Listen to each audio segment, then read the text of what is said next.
Commentaire à l'Évangile de Jean, chapitre 8, versets 51 à 59. La passe de l'Évangile d'aujourd'hui est la conclusion d'une longue discussion entre Juifs et Jésus à l'intérieur du temple. Peut-être il serait bien de considérer que ce discours rapporté par Jean est à lire sur deux niveaux. Premier niveau, la discussion entre les groupes de Juifs qui sont au temple et Jésus. Deuxième niveau, la polémique entre la communauté chrétienne et la communauté juive des premiers temps après le départ de Jésus.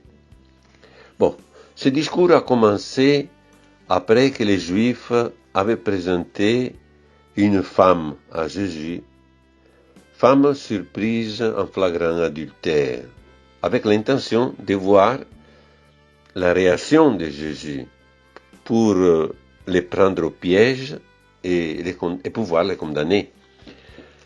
Le discours qui a suivi est comme un discours entre sourds.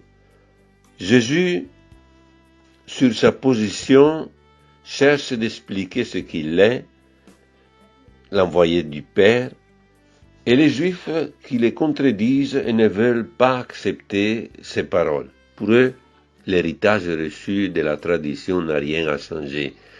À ce que Moïse a écrit, il ne faut ajouter rien. Jésus affirme que ce qu'il dit, c'est ce qu'il a entendu du Père. Ce qu'il dit, c'est la vérité de Dieu. Or, cette vérité peut les rendre libres même de la mort. Les Juifs prennent ces paroles non dans leur sens spirituel, mais à la lettre. Et ils accusent Jésus d'être un possédé. Et moins encore, ils acceptent l'affirmation qu'Abraham a tressailli d'allégresse en voyant son jour. Jésus parle ouvertement et affirme sa propre préexistence et donc d'être divin et éternel. La prétention de Jésus, sa préexistence, son être au-dessus et dehors du temps, est exprimé par la formule « Je suis », qui est le nom de Dieu.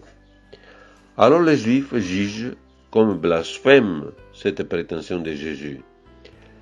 Ils ramassent des pierres pour les lui jeter, mais Jésus, en se cachant, sortit du temple